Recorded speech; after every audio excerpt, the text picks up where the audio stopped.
installer. Et puis pendant que vous vous installez, on va peut-être regarder cette vidéo que vous avez vue, bien entendu, et dont on va débattre dans une seconde. Cette vidéo de Jean-Luc Mélenchon hier dans la manifestation de la CGT. Il s'adresse à des manifestants en parlant des policiers. Écoutez. C'est des barbares, soyez prudents, parce qu'ils ne s'arrêtent plus maintenant. Je suis revenu aujourd'hui, je savais que vous serez là, les enfants. J'ai dit à François, je sais que vous allez parler des violences policiers. C'est horrible. Mais samedi, il y avait été, il me tue. Tu vois, il apporte le prétexte. Et puis après, c'est moi qui pleure de voir que vous débordez le matin. Il y en a plein. Ouais, bah oui. Ne faites pas prendre. C'est dur. Chaque... Il vous éborgne, il vous massacre. Si j'y avais été, d'habitude Jean-Luc Mélenchon parle un peu mieux, mais c'est pas grave, j'y avais été, il m'aurait tué. Elsa Faucillon, vous êtes une ardente militante de l'Alliance avec la France Insoumise. Vous aviez d'ailleurs déposé un texte en ce sens lors du dernier congrès du Parti communiste. Est-ce que finalement, ces dérapages répétés de Jean-Luc Mélenchon ne vont pas rendre cette alliance de plus en plus difficile ?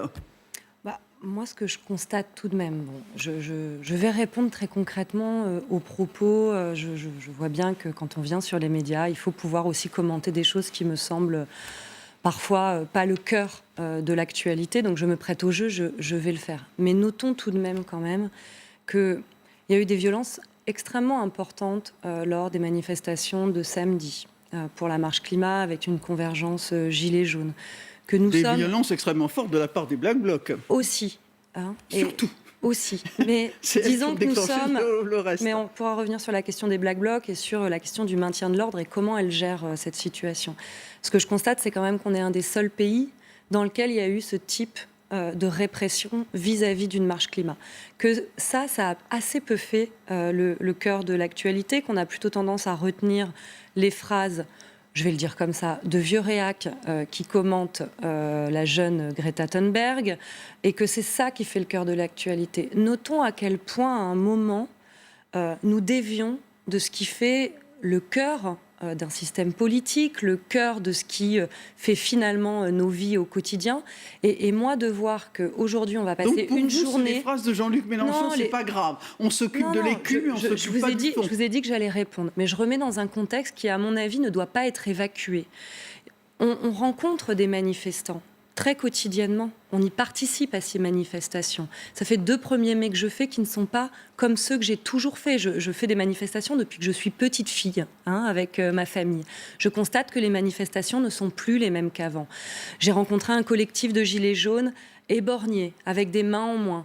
Je constate des gens qui, de plus en plus, ont peur d'aller en manifestation. Oui. Voilà dans le climat dans lequel nous sommes et dans lequel Jean-Luc Mélenchon cohabite, évidemment, puisque c'est le cœur aussi de son militantisme. Une chose, pardon, donc, vous êtes députée, Madame Faucillon, oui, bien sûr. Vous êtes députée, comme Jean-Luc Mélenchon, qu'un député de la République disent les policiers sont des barbares, si j'y étais allé, ils auraient voulu me tuer, en disant aujourd'hui, en fait, c'était pas lui qu'on visait, c'était Christophe Castaner, et quand bien même qu'un député de la République dise que le ministre de l'Intérieur est un barbare, ça vous pose pas un problème ?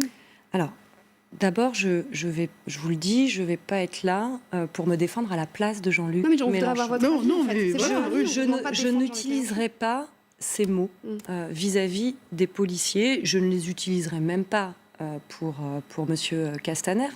D'ailleurs, il ne parle pas des policiers, et quand il commente lui-même, Jean-Luc Mélenchon, ses propos, il parle bien des donneurs d'ordre.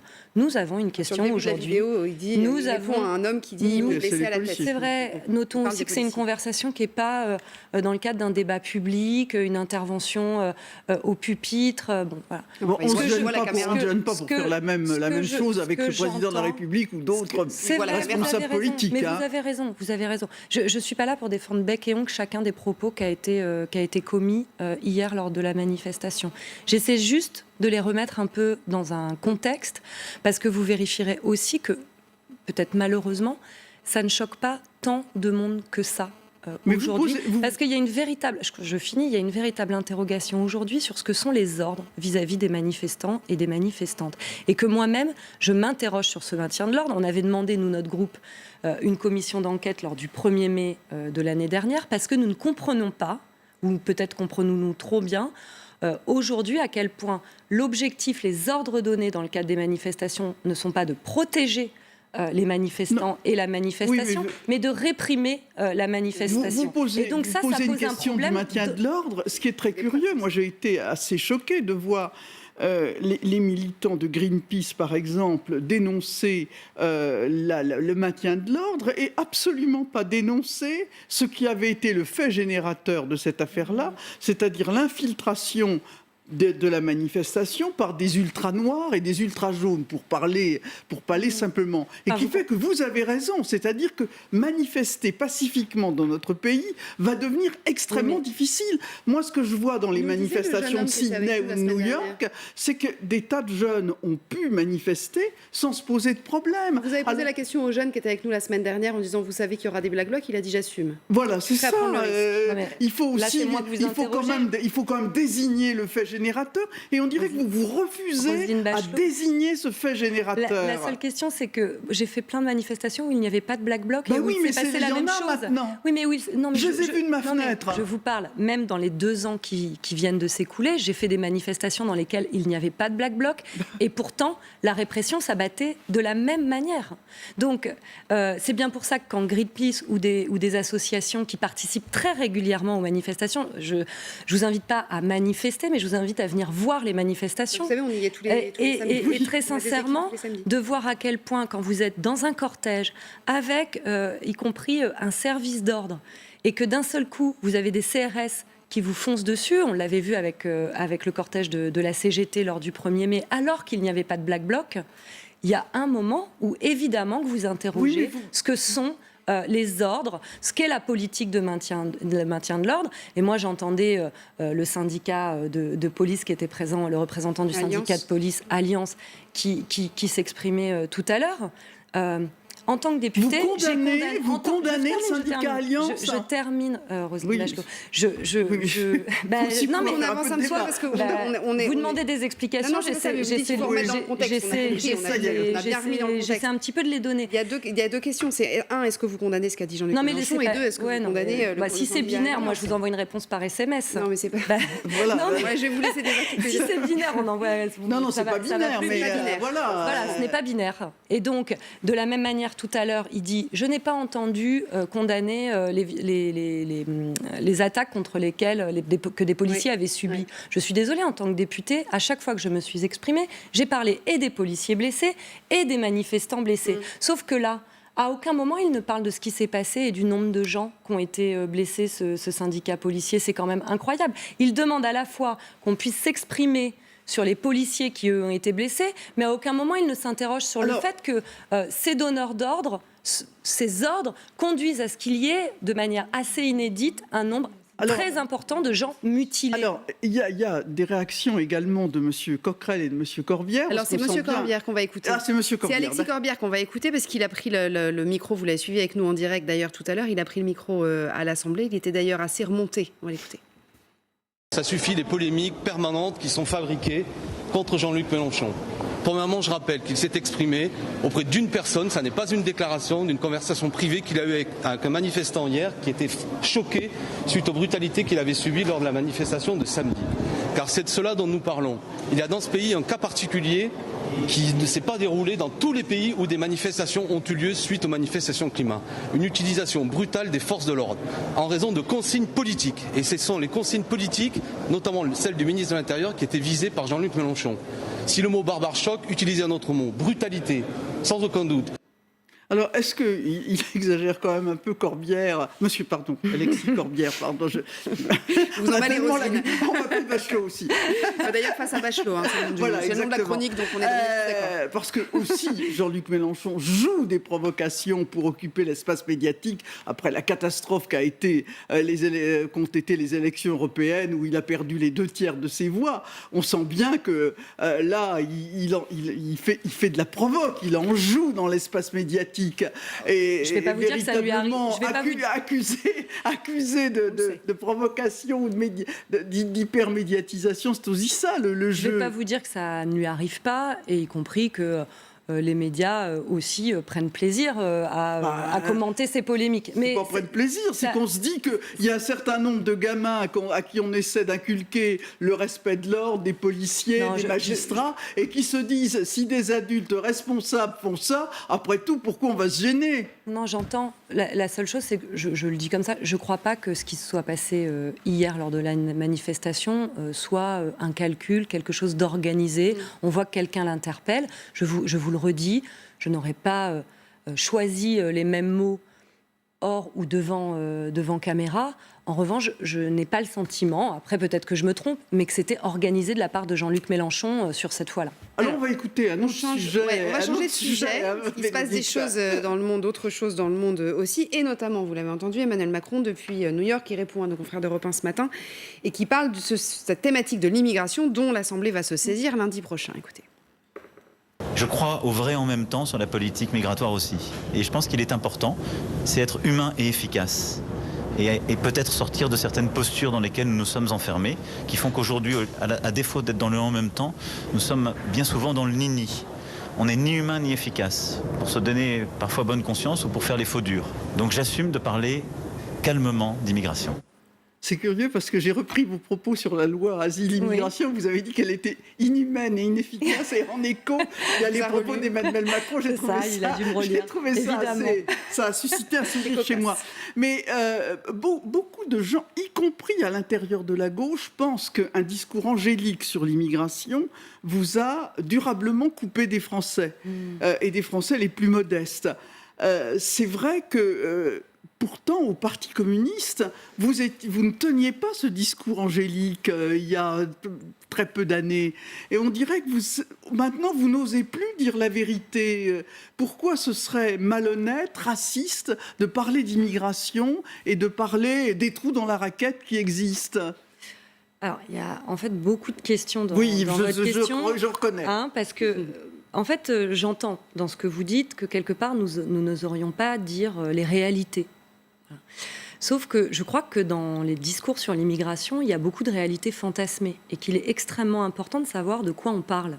Par exemple, réalité fantasmée. Dans les discours très récents, je ne parle pas de celui où on semble qu'il y a presque un petit recul de la part d'Emmanuel Macron par rapport aux propos qu'il a tenus devant sa majorité le 16 septembre, où il était dans un discours qui ressemblait beaucoup plus au discours, on va dire, de la droite traditionnelle sur l'immigration, avec le fameux discours sur une forme de submersion migratoire, ou en tout cas un trop-plein, sur le refus du déni. Beaucoup plus, en tout cas à mon sens, sur une sorte de logique de la peur, plutôt que sur un discours qui dit les réalités, des réalités d'aujourd'hui.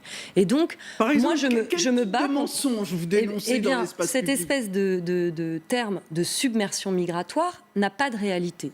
Nous avons quelque chose d'assez fixe, d'assez stable en termes de pourcentage d'étrangers présents sur notre territoire. On a quand même une augmentation de près de 30% des demandeurs d'asile en 4 ans. Oui, alors on peut parler de deux choses différentes, d'asile et de demande d'immigration. Voilà, ça ne veut pas dire qu'il y a un niveau qualitatif différent entre les deux, mais c'est deux demandes extrêmement différentes. Et vous savez comme moi que l'asile, les demandes d'asile dépendent beaucoup des conflits, des problèmes politiques vous dans les pays. Vous voyez bien qu'il y a seulement 30% des demandes qui sont recevables. Qui sont acceptées, il y a 100 000 évidemment. Qui sont irrecevables. Mais vous savez aussi, la transgression. Vous savez aussi sur les chiffres que la demande est certes un peu en augmentation par rapport à d'autres années, aux années précédentes, du fait d'ailleurs que, par exemple, l'Allemagne qui a accueilli 5, 6, 7 fois plus de demandeurs d'asile et de les avoir accordés, aujourd'hui dit ça ne peut pas être que nous, et que donc effectivement il y a des demandeurs d'asile qui se tournent plutôt vers la France, mais aussi parce que nous n'avons pas joué notre rôle et pas respecté nos engagements au niveau européen. Elsa Faucillon, quand en 3e position il y a les Albanais et en 4e position les Géorgiens,